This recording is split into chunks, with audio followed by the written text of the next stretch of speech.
தஞ்சை மாவட்டத்தின் கடலோர பகுதிகளில் தொடர்ந்து மழை பெய்து வருவதால் பொதுமக்களின் இயல்பு வாழ்க்கை பாதிக்கப்பட்டுள்ளது.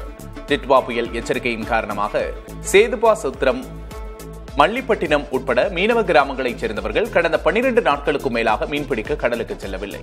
இதனால் தங்களது வாழ்வாதாரம் கடுமையாக பாதிக்கப்பட்டிருப்பதாகவும் அரசு நிவாரணம் வழங்க வேண்டும் என்றும் அவர்கள் கோரிக்கை விடுத்துள்ளனர். தமிழ்நாட்டின் 4 மாவட்டங்களுக்கு இன்று ரெட் அலர்ட் விடுக்கப்பட்டுள்ளது. மயிலாடுதுறை, கடலூர், விழுப்புரம் மற்றும் செங்கல்பட்டு மாவட்டங்களிலும் புதுவையிலும் அதி கனமழை பெய்யக்கூடும் என்று வானிலை ஆய்வு மையம் தெரிவித்துள்ளது. புதுக்கோட்டை, தஞ்சாவூர், திருவாரூர், நாகப்பட்டினம், அரியலூர், பெரம்பலூர், திருச்சி ஆகிய மாவட்டங்களிலும், சேலம், கள்ளக்குறிச்சி, திருவண்ணாமலை, காஞ்சிபுரம், சென்னை, திருவள்ளூர் மற்றும் ராணிப்பேட்டை ஆகிய மாவட்டங்களிலும், காரைக்காலிலும் மிக கனமழை பெய்யக்கூடும் என்று தெரிவிக்கப்பட்டுள்ளது. டிட்வா புயல் காரணமாக தமிழகத்தில் 8 மாவட்டங்களில் இன்று பள்ளிகள் மற்றும் கல்லூரிகளுக்கு விடுமுறை அறிவிக்கப்பட்டுள்ளது. அதன்படி புதுக்கோட்டை, திருவாரூர், மயிலாடுதுறை, நாகை, கள்ளக்குறிச்சி, பெரம்பலூர், சிவகங்கை, கடலூரில் இன்று பள்ளிகள் மற்றும் கல்லூரிகளுக்கு விடுமுறை அறிவிக்கப்பட்டுள்ளது. அதேநேரம் தஞ்சாவூர், திருச்சி, விழுப்புரம், அரியலூர் மாவட்டங்களில் பள்ளிகளுக்கு மட்டும் விடுமுறை அறிவிக்கப்பட்டுள்ளது. டிட்வா புயல் காரணமாக புதுச்சேரி மற்றும் காரைக்காலிலும் பள்ளிகள், கல்லூரிகளுக்கு விடுமுறை அறிவிக்கப்பட்டுள்ளது. தமிழகத்தில் நாளை திருவள்ளூர் மற்றும் ராணிப்பேட்டை மாவட்டங்களில் அதி கனமழை பெய்யக்கூடும் என வானிலை மையம் தெரிவித்துள்ளது. அதே சமயம் சென்னை, காஞ்சிபுரம், வேலூர், செங்கல்பட்டு, திருப்பத்தூர், கிருஷ்ணகிரி, தருமபுரி ஆகிய மாவட்டங்களில் கனமழை முதல் மிக கனமழை வரை பெய்யும் என்று தெரிவிக்கப்பட்டுள்ளது. சேலம், கள்ளக்குறிச்சி, திருவண்ணாமலை, விழுப்புரம் மாவட்டங்கள் மற்றும் புதுச்சேரியில் கனமழைக்கு வாய்ப்புள்ளதாக வானிலை மையம் கூறியுள்ளது. டிட்வா புயல் காரணமாக நாகை மாவட்டத்தின் பல்வேறு பகுதிகளில் மழை பெய்தது. மாவட்டத்தின் கடலோர பகுதிகளில் கடும் காற்று வீசுவதால் கடல் சீற்றத்தோடு காணப்படுகிறது. நாகை, நாகூர், வேளாங்கண்ணி, வேதாரண்யம், கோடியக்கரை உள்ளிட்ட பகுதிகளில் இரவு முழுவதும் மழை பொழிவு காணப்பட்டது. பலத்த காற்றோடு பெய்த மழையால் பல இடங்களில் மின்கம்பங்கள் சரிந்து விழுந்தது. மின்தடை ஏற்பட்டது. மழை வெள்ள பாதிப்புகளை எதிர்கொள்ள மாவட்ட நிர்வாகம் தயார் நிலையில் உள்ளதாக மாவட்ட ஆட்சியர் ஆகாஷ் தெரிவித்துள்ளார். டிட்வா புயல் காரணமாக கடலூர் வெள்ளி கடற்கரைக்கு செல்ல பொதுமக்களுக்கு தடை விதிக்கப்பட்டுள்ளது. அக்கடற்கரை முழுவதும் காவல்துறை கட்டுப்பாட்டில் கொண்டுவரப்பட்டுள்ளது. வெள்ளி கடற்கரையில் கடல் சீற்றம் அதிகரித்திருக்கும் நிலையில் பலத்த தரைக்காற்றும் வீசி வருவது குறிப்பிடத்தக்கது. டிட்வா புயல் மற்றும் கனமழை பாதுகாப்பு ஏற்பாடுகள் குறித்து சென்னை எழிலகத்தில் செய்தியாளர்களை சந்தித்த முதல்வர் மு.க. ஸ்டாலின் தமிழ்நாடு அரசு புயல் கனமழையை எதிர்கொள்ள தயாராக உள்ளதாக கூறினார். மேலும் கனமழை எச்சரிக்கை தொடர்பாக மாவட்ட ஆட்சியர்களிடம் அறிவுறுத்தியிருப்பதாகவும் அவர் தெரிவித்தார். இதனிடையே அதி கனமழை எச்சரிக்கை விடுக்கப்பட்டிருப்பதால் பொதுமக்கள் அவசியமின்றி வெளியே வர வேண்டாம் என்றும் முதல்வர் வேண்டுகோள் விடுத்துள்ளார். சென்னைக்கு 2 நாட்களுக்கு ஆரஞ்ச் எச்சரிக்கை விடுக்கப்பட்டிருக்கும் நிலையில் மழையை எதிர்கொள்ள தயார் நிலையில் இருப்பதாக அமைச்சர் KN நேரு தெரிவித்துள்ளார். நெல்லை ரெட்டியார்பட்டி பகுதியில் அமைக்கப்பட்டுள்ள பொருணை அருங்காட்சியகத்தை அவர் பார்வையிட்டார். பின்னர் பேட்டியளித்த அவர் பொருணை அருங்காட்சியகத்தை அடுத்த மாதம் 20ஆம் தேதி முதல்வர் திறந்து வைக்க உள்ளதாக தெரிவித்தார்.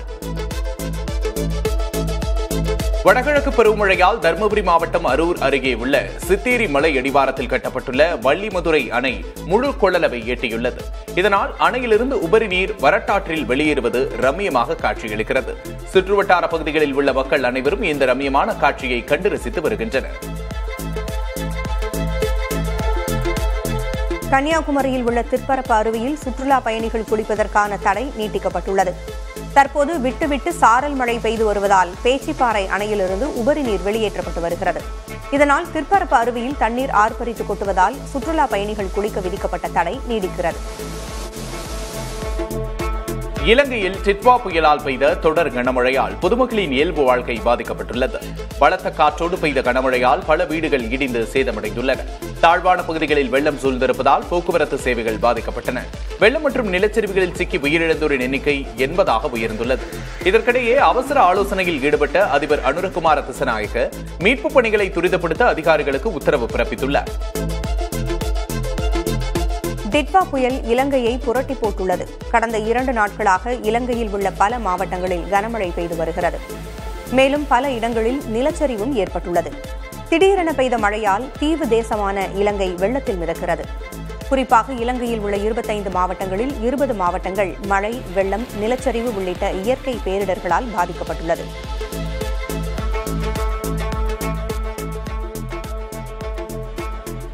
இலங்கையின் மலையக தமிழர்கள் வசிக்கும் டீ மற்றும் ரப்பர் எஸ்டேட் பகுதிகள் பெரிய அளவில் பாதிக்கப்பட்டுள்ளன. இங்கு பல இடங்களை மழை வெள்ளம் சூழ்ந்திருக்கிறது. வீடுகளை வெள்ளம் சூழ்ந்துள்ளதால் மக்களின் இயல்பு வாழ்க்கை பெரிய அளவில் பாதிக்கப்பட்டுள்ளது. பலரும் வீடுகளை இழந்து தவித்து வருகின்றனர். தற்போது மீட்கப்படும் மக்கள் முகாம்களில் தங்க வைக்கப்பட்டு வருகின்றனர்.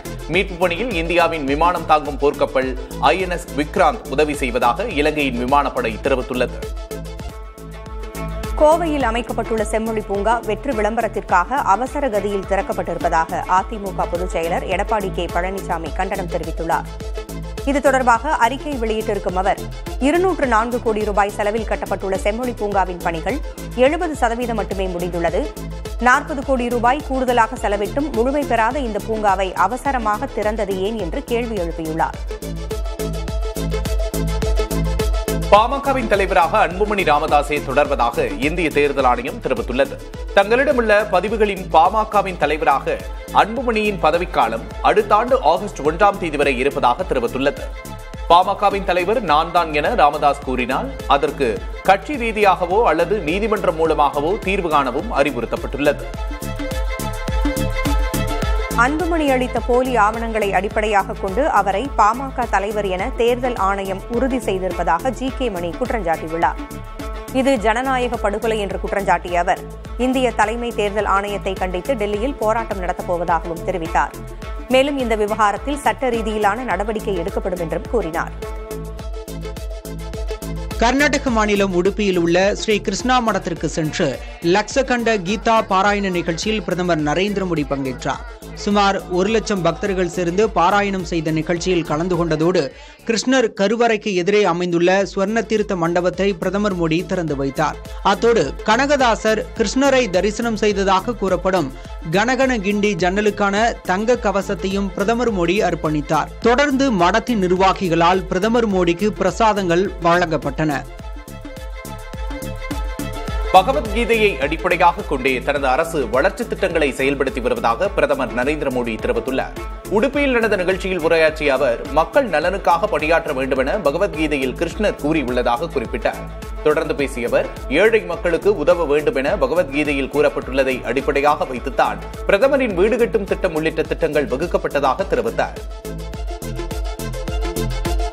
டெல்லியில் அபாயகரமான அளவில் நிலவும் காற்று மாசுபாடு குறித்து பிரதமர் நரேந்திர மோடி அமைதி காப்பது ஏன் என மக்களவை எதிர்க்கட்சித் தலைவர் ராகுல் காந்தி கேள்வி எழுப்பியுள்ளார். இந்த சுகாதார நெருக்கடியை எதிர்கொள்ள கடுமையான தேசிய செயல் திட்டம் தேவை என்று கூறியுள்ள ராகுல் காந்தி இதுகுறித்து நாடாளுமன்றத்தில் விரிவான விவாதம் நடத்தப்பட வேண்டும் என்றும் வலியுறுத்தியுள்ளார். பீகார் சட்டமன்ற தேர்தல் தோல்விக்கு அனைவருடனும் சேர்ந்து தாமும் பொறுப்பேற்றுக் கொள்வதாக மக்களவை எதிர்க்கட்சித் தலைவர் ராகுல் காந்தி கூறியுள்ளார். பீகார் சட்டமன்ற தேர்தல் தோல்வி தொடர்பாக காங்கிரஸ் கட்சியின் தலைமை ஆலோசனை நடத்தி வருகின்றது. தேர்தல் தோல்வியில் மாநில தலைமைக்கு எவ்வளவு பொறுப்பு உள்ளதோ அதே அளவு பொறுப்பு தமக்கும் உள்ளதாக ராகுல் காந்தி கூறியதாக தகவல் வெளியாகியுள்ளது.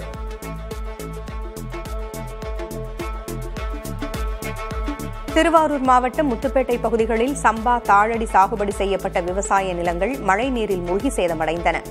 வடசங்கேந்தி, குமாரபுரம், மாங்குடி உள்ளிட்ட பகுதிகளில் சுமார் 7000 ஏக்கருக்கு மேல் இளம் சம்பா தாழடி பயிர்கள் நடவு செய்யப்பட்டிருந்தன. ஆனால் தொடர்ந்து பெய்து வரும் மழை காரணமாக விவசாய நிலங்களில் மழைநீர் தேங்கி பயிர்கள் முழுவதும் அழுகத் தொடங்கியுள்ளது. இதனால் பாதிக்கப்பட்ட விவசாயிகள் அரசு நிவாரணம் வழங்க வேண்டும் என்று கோரிக்கை விடுத்துள்ளனர். ரஷ்ய அதிபர் விளாடிமிர் புட்டின் வரும் டிசம்பர் 4ஆம் தேதி இந்தியாவுக்கு பயணம் மேற்கொள்ள உள்ளதை ரஷ்யா அதிகாரப்பூர்வமாக அறிவித்துள்ளது. பிரதமர் நரேந்திர மோடி ரஷ்ய அதிபர் புட்டின் இடையிலான உயர்மட்ட பேச்சுவார்த்தையில் இருதரப்பு உறவுகளை வலுப்படுத்துவது குறித்தும் பிராந்திய மற்றும் சர்வதேச பிரச்சினைகள் குறித்தும் ஆலோசனை மேற்கொள்ளப்பட உள்ளது. இதில் அதிநவீன S-400 ரக வான் பாதுகாப்பு அமைப்புகளை ரஷ்யாவிடமிருந்து வாங்குவது குறித்து கோரிக்கை வைக்கப்படும் என்று எதிர்பார்க்கப்படுகிறது. இந்தியாவின் மொத்த உள்நாட்டு உற்பத்தி வளர்ச்சி ஜூலை முதல் செப்டம்பர் வரையிலான 2ஆம் காலாண்டில் 8.2 விழுக்காடாக உயர்ந்துள்ளது. மக்களின் நுகர்வு, உற்பத்தித்துறை வளர்ச்சி, அரசு செலவினம் அதிகரித்திருப்பது GDP வளர்ச்சிக்கு முக்கிய காரணமாக கூறப்படுகிறது. முந்தைய நிதியாண்டில் இதே காலாண்டில் GDP வளர்ச்சி 5.6 விழுக்காடாகவே இருந்தது. நடப்பு நிதியாண்டின் முதல் காலாண்டில் இந்தியா 7.8 விழுக்காடு GDP வளர்ச்சியை பதிவு செய்தது. அரசு தரவுகளின்படி நுகர்வு 7.9 விழுக்காடாகவும் உற்பத்தித்துறை 9.1 விழுக்காடாகவும் வளர்ச்சி கண்டுள்ளது. புதிய அணைகளை கட்டுவது நீர் மேலாண்மைக்கு உகந்ததல்ல என்று மத்திய நீர்வளத்துறை அமைச்சர் சி.ஆர். பாட்டீல் கூறியுள்ளார். அணைகள் கட்டுவதற்கு அதிக செலவு பிடிப்பதாலும் நிலம் கையகப்படுத்துவதில் தடைகள் இருப்பதாலும் ஆறுகளில் நீர்வரத்து குறைந்து கொண்டே வருவதாலும் புதிய அணைகளின் சாத்தியக்கூறு சிக்கலாக இருப்பதாக அமைச்சர் தெரிவித்தார். இந்தியாவில் 6500க்கும் மேற்பட்ட அணைகள் இருந்தாலும் நம்மால் 750 பிசிஎம் நீரைத்தான் சேமிக்க முடிகிறது என்றும் ஒரு அணையை கட்டுவதற்கு 25 ஆண்டுகளும் 25,000 கோடி ரூபாயும் ஆகின்றன என்றும் அவர் குறிப்பிட்டார். நம்மிடம் இவ்வளவு பணமும் நேரமும் இருக்கின்றனவா என்று அவர் கேள்வி எழுப்பியுள்ளார். டெல்லியில் காற்று மற்றும் நீர் சுத்திகரிப்பு கருவிகள் மீது விதிக்கப்படும் 18% ஜிஎஸ்டியை உடனடியாக நீக்க வேண்டும் என்று ஆம் ஆத்மி ஒருங்கிணைப்பாளர் அரவிந்த் கெஜ்ரிவால் வலியுறுத்தியுள்ளார். டெல்லி உள்ளிட்ட வடமாநிலங்களில் காற்றின் தரம் மிகவும் மோசமடைந்திருக்கும் சூழலில் சுத்தமான காற்று மற்றும் தண்ணீர் பெறுவதென்பது ஒவ்வொரு குடிமகனின் அடிப்படை உரிமை என்று அவர் தெரிவித்துள்ளார்.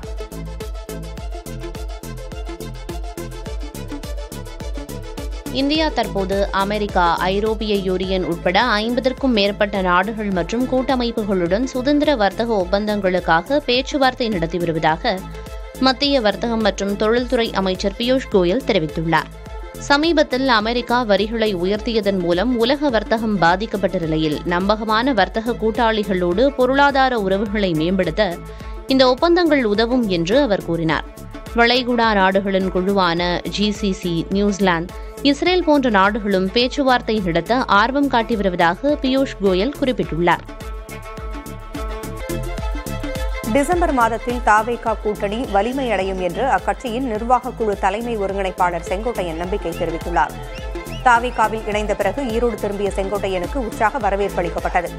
அப்போது தாவேகா தொண்டர்கள் மற்றும் பொதுமக்களிடையே பேசிய அவர் இன்னும் பல முன்னாள் அமைச்சர்கள் தாவேகாவில் இணையப் போவதாக தெரிவித்தார்.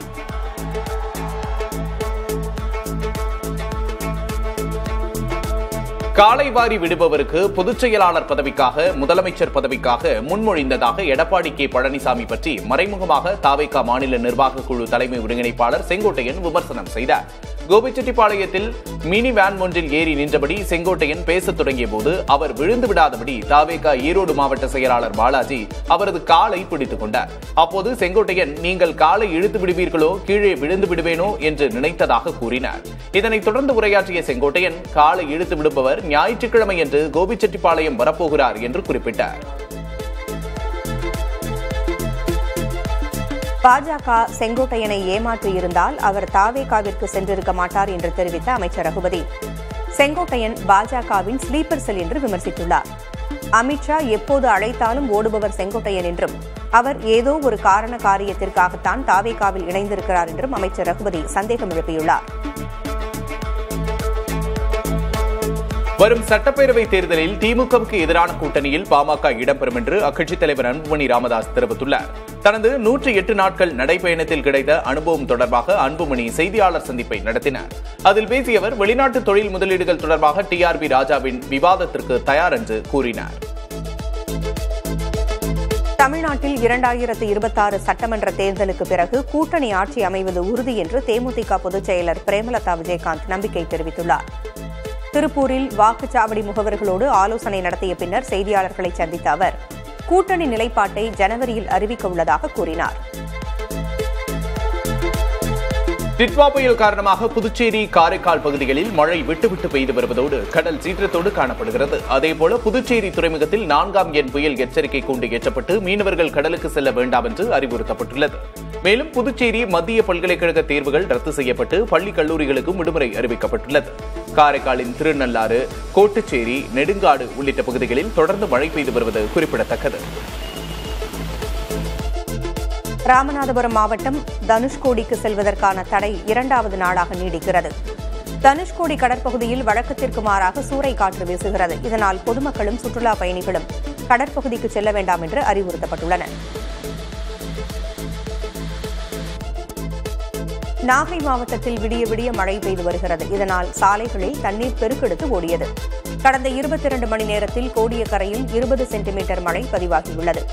வேதாரண்யத்தில் 14 சென்டிமீட்டரும், தலைஞாயிறு பகுதியில் 9 சென்டிமீட்டரும் மழை பதிவாகியுள்ளது. தொடர் மழை காரணமாக மக்கள் வீடுகளுக்குள்ளேயே முடங்கியுள்ளனர்.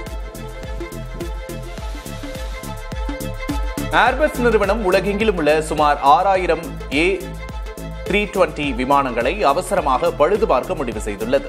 இது சர்வதேச அளவில் விமான சேவையில் பெரும் பாதிப்பை ஏற்படுத்தும் என்று எதிர்பார்க்கப்படுகிறது. அதிகளவிலான சூரிய கதிர்வீச்சு காரணமாக விமான இயக்க கட்டுப்பாடுகளின் முக்கியமான தரவுகள் சிதைவடையலாம் என்று ஏர்பஸ் நிறுவனம் கருதுகிறது. இதன் காரணமாக இண்டிகோ, ஏர் இந்தியா நிறுவனங்களில் 200 முதல் 250 ஏர்பஸ் A320 விமானங்களை உடனடியாக பழுது பார்க்க அறிவுறுத்தப்பட்டுள்ளது. தமிழ்நாட்டிலிருந்து அண்டை மாநிலங்களுக்கு ஆம்னி பேருந்து வழக்கம் போல் இயக்கப்படும் என்று ஆம்னி பேருந்து உரிமையாளர்கள் சங்கம் அறிவித்துள்ளது. தமிழ்நாட்டில் அண்டை மாநில ஆம்னி பேருந்துகளுக்கு சாலை வரி வசூலிக்கப்பட்டதால் அம்மாநிலங்களும் அவ்வரியை வசூலிக்க தொடங்கியதாக தெரிகிறது. 21 நாட்களாக அம்மாநிலங்களுக்கு தமிழக ஆம்னி பேருந்துகள் இயக்கப்படாமல் இருந்த நிலையில் பேச்சுவார்த்தையில் உடன்பாடு எட்டப்பட்டதால் பேருந்து சேவைகள் மீண்டும் தொடங்கப்பட்டுள்ளன.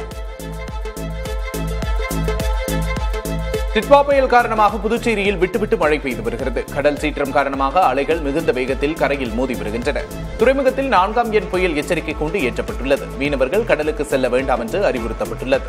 அத்தியாவசிய தேவையின்றி வீடுகளை விட்டு வெளியே செல்லாமல் இருப்பது நல்லது என்று மாவட்ட ஆட்சியர் குலோத்துங்கன் கேட்டுக் கொண்டுள்ளார். புதுச்சேரி, காரைக்கால், மாஹா, ஏனாம் பகுதிகளில் பள்ளி கல்லூரிகளுக்கு விடுமுறை விடப்பட்டுள்ளது. பாகிஸ்தான் முன்னாள் பிரதமர் இம்ரான்கான் உயிருடன் இருப்பதற்கான எந்த ஆதாரமும் இல்லை என அவரது மகன் கசீம்கான் தெரிவித்துள்ளார். ராவல்பிண்டி அடியாலா சிறையில் இம்ரான்கான் அடைக்கப்பட்டுள்ள நிலையில் மரணத்தை விளைவிக்கும் தனிமை சிறையில் அவரை வைத்திருப்பதாகவும் அவரை சந்திக்க யாருக்கும் அனுமதி கொடுக்கப்படுவதில்லை என்றும் குற்றம் சாட்டியுள்ளார். வேண்டுமென்றே தனது தந்தையின் உடல்நிலை குறித்த விவரங்களை அரசு மறைப்பதாக தெரிவித்துள்ள அவர் இம்ரான்கான் உயிருடன் இருப்பதற்கான எந்த ஆதாரமும் இல்லை என கூறியுள்ளார். அமெரிக்க அதிபர் டிரம்ப் மற்றும் தொழிலதிபர் எலான் மஸ்க் இடையில் மோதல் போக்கு நிலவி வரும் நிலையில் இருவரும் சந்தித்தது தொடர்பான புகைப்படம் ஒன்று வைரலாகி வருகிறது. நன்றி தெரிவிக்கும் நாளை முன்னிட்டு அமெரிக்க சுகாதாரத்துறை அமைச்சர் ராபர்ட் கென்னடி ஜூனியர் விருந்து வைத்திருக்கிறார். இதில் அதிபர் டிரம்பும் டெஸ்லா நிறுவனர் எலான் மஸ்கும் ஒன்றாக கலந்து கொண்டு அருகருகே அமர்ந்தபடி உணவருந்தியுள்ளனர். அதிபரின் மகன் டொனால்டு டிரம்ப் ஜூனியரும் பங்கேற்ற அந்த விருந்து தொடர்பான புகைப்படத்தை ராபர்ட் கென்னடி ஜூனியர் சமூக வலைதளத்தில் பகிர்ந்திருக்கிறார். இதனால் டிரம்பும் எலான் மஸ்கும் மீண்டும் பழையபடி இணைந்து விட்டார்களா என சந்தேகங்கள் எழுந்திருக்கின்றன.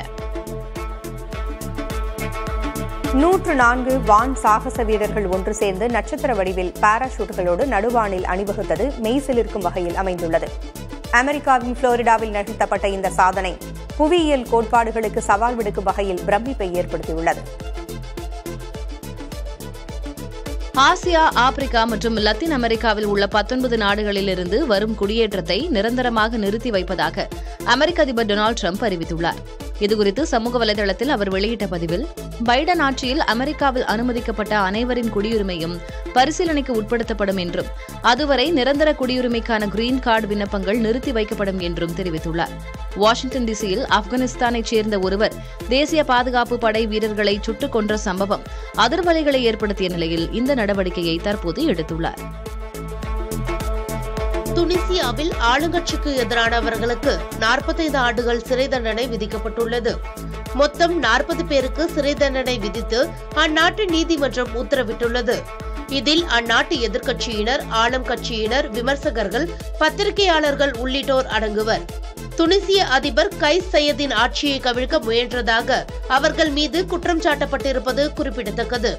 இது துனிசிய அதிபரின் சர்வாதிகாரத்தனம் உச்சத்தை தொட்டதன் அறிகுறி என்று ஆம்னெஸ்டி அமைப்பு உள்ளிட்ட மனித உரிமை அமைப்புகள் கண்டனம் தெரிவித்துள்ளன.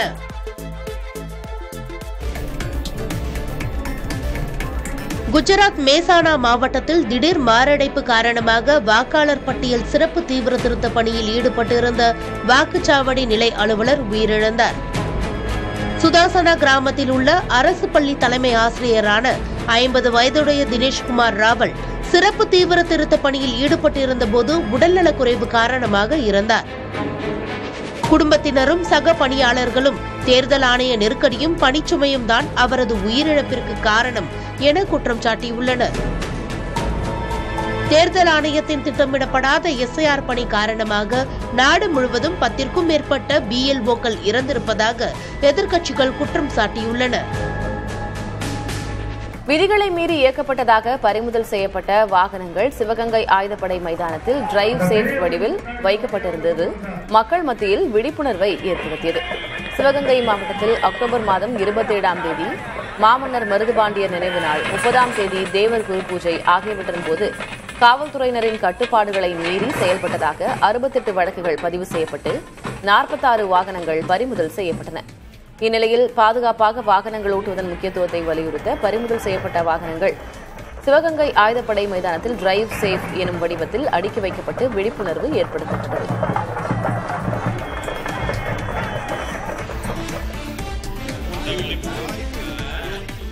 தஞ்சை மாவட்டம் கும்பகோணம் ஆதிகும்பேஸ்வரர் கோயில் குடமுழுக்கை முன்னிட்டு சோழர் கால கல்நாதஸ்வரம் வாசிக்கப்பட்டது. ஆதிகும்பேஸ்வரர் கோயில் குடமுழுக்கு டிசம்பர் 1ஆம் தேதி நடைபெற இருக்கும் நிலையில் யாகசாலை பூஜைகள் நடைபெற்று வருகின்றன. இதனை முன்னிட்டு சோழர் காலத்தில் வடிவமைக்கப்பட்ட கல்நாதஸ்வரத்தை நாதஸ்வர வித்வான் தமிழரசன் 26 நிமிடங்கள் வாசித்தார். அமிர்தவர்ஷினி, அம்சநாதம் உள்ளிட்ட 4 ராகங்களை அவர் வாசித்தார். இந்த நிகழ்ச்சிக்காக தொல்லியல் துறையிடம் சிறப்பு அனுமதி பெறப்பட்டிருந்தது. குளிர்சாதன வசதி அல்லாத ஸ்லீப்பர் பெட்டிகளில் பயணிக்கும் ரயில் பயணிகளும் இனி கட்டணம் செலுத்தி பெட்ஷீட் தலையணை பெற முடியும் என தெற்கு ரயில்வே அறிவித்துள்ளது. அதன்படி வரும் ஜனவரி 1ஆம் தேதி முதல் 30 ரூபாய் செலுத்தி தலையணையும் 20 ரூபாய் செலுத்தி பெட்ஷீட்டும் பெற்றுக் கொள்ளலாம் என தெரிவிக்கப்பட்டுள்ளது. முதற்கட்டமாக சென்னை கோட்டத்தால் பராமரிக்கப்படும் 10 ரயில்களில் 3 ஆண்டுகளுக்கு இச்சேவை அமல்படுத்தப்பட உள்ளது. இதன் மூலம் ஆண்டுக்கு 28,27,653 ரூபாய் உரிமை கட்டணமாக கிடைக்கும் என்று தெற்கு ரயில்வே நிர்வாகம் தெரிவித்துள்ளது.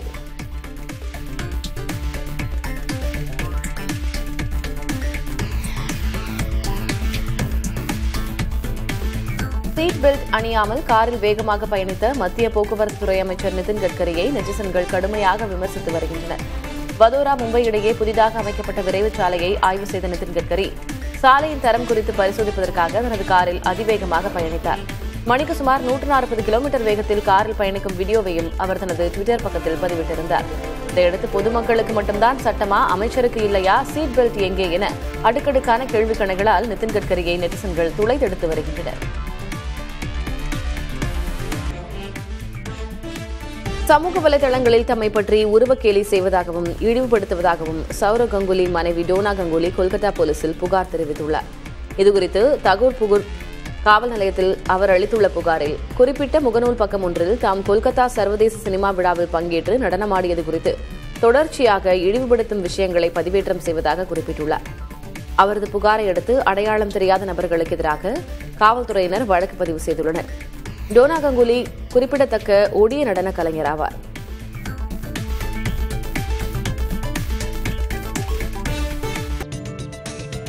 சென்னை விமான நிலையத்தின் 2வது ஓடுதள பணிக்கு தடையாக உள்ள கட்டடங்களை இடிக்கவும் மரங்களை வெட்டவும் முடிவு செய்யப்பட்டுள்ளது. 176 கட்டடங்களையும் சில மரங்களையும் வெட்டி அகற்ற முடிவு செய்யப்பட்டுள்ளது. இதன் மூலம் பெரிய விமானங்கள் இந்த ஓடுபாதையை பயன்படுத்த முடியும் என்று இந்திய விமான நிலையங்கள் ஆணையம் தெரிவித்துள்ளது. மேலும் விமானங்களை கையாளும் திறனும் அதிகரிக்கும் என்று எதிர்பார்க்கப்படுகிறது. நாடாளுமன்ற உறுப்பினர் TR பாலு தலைமையில் நடைபெற்ற ஆலோசனைக் குழு கூட்டத்தில் இது தொடர்பான முடிவு எடுக்கப்பட்டுள்ளது. தமிழகத்தில் உள்ள வங்கிகள், காப்பீட்டு வங்கிகள் உள்ளிட்ட நிதி நிறுவனங்களில் உரிமை கோரப்படாமல் இருந்த 3600 கோடி ரூபாய் ரிசர்வ் வங்கியிடம் ஒப்படைக்கப்பட்டிருக்கிறது. வங்கிகள் உள்ளிட்ட நிதித்துறைகளில் உரிமை கோரப்படாமல் இருக்கும் தொகையை மீட்க உதவிடும் வகையில் முகாம்கள் நடத்தப்பட்டு வருகின்றன. சேமிப்பு, நடப்பு உள்ளிட்ட கணக்குகள் 10 ஆண்டுகளுக்கு மேல் பரிமாற்றம் எதுவும் இல்லாமல் இருந்தால் அவை ரிசர்வ் வங்கியின் நிதிக்கு மாற்றப்படுகிறது. இதுபோன்று உரிமை கோரப்படாத வைப்புத் தொகையாக இருந்தால் அவை வைப்பாளரின் கல்வி மற்றும் விழிப்புணர்வு நிதியாக பராமரிக்கப்படுகிறது. அந்த வகையில் தமிழகத்தில் மட்டும் 1 கோடிக்கும் அதிகமான வங்கிக் கணக்குகளில் 3600 கோடி ரூபாய் அளவிற்கு உரிமை கோரப்படாத தொகை உள்ளது. செயல்படாத கணக்குகள் அல்லது கோரப்படாத வைப்புத் தொகை குறித்து தங்களது வங்கிகளின் இணையதளங்கள் அல்லது ரிசர்வ் வங்கியின் இணையதளமான உத்கம் வழியாக அறிந்து கொள்ளலாம் என்று அறிவிக்கப்பட்டுள்ளது. இதற்காக இந்த ஆண்டு இறுதி வரை முகாம்களும் நடத்தப்படுகின்றன. உரிய ஆவணங்களோடு சென்றால் பணம் போட்டவரோ அல்லது அவர்களது வாரிசுகளோ எந்த நேரத்திலும் இந்த தொகையை உரிமை கோரி பெறலாம் என்று அறிவிக்கப்பட்டுள்ளது. திருவாரூர் மாவட்டம் முத்துப்பேட்டை பகுதிகளில் சம்பா, தாளடி சாகுபடி செய்யப்பட்ட விவசாய நிலங்கள் மழைநீரில் மூழ்கி சேதமடைந்தன. வடசங்கேந்தி, குமாரபுரம், மாங்குடி உள்ளிட்ட பகுதிகளில் சுமார் 7000 ஏக்கருக்கு மேல் இளம் சம்பா, தாளடி பயிர்கள் நடவு செய்யப்பட்டிருந்தன. ஆனால் தொடர்ந்து மழை பெய்து வரும் நிலையில் விவசாய நிலங்களில் மழைநீர் தேங்கி பயிர்கள் முழுவதும் அழுகத் தொடங்கியுள்ளன. இதனால் பாதிக்கப்பட்ட விவசாயிகள் அரசு நிவாரணம் வழங்க வேண்டும் என்று கோரிக்கை விடுத்துள்ளனர்.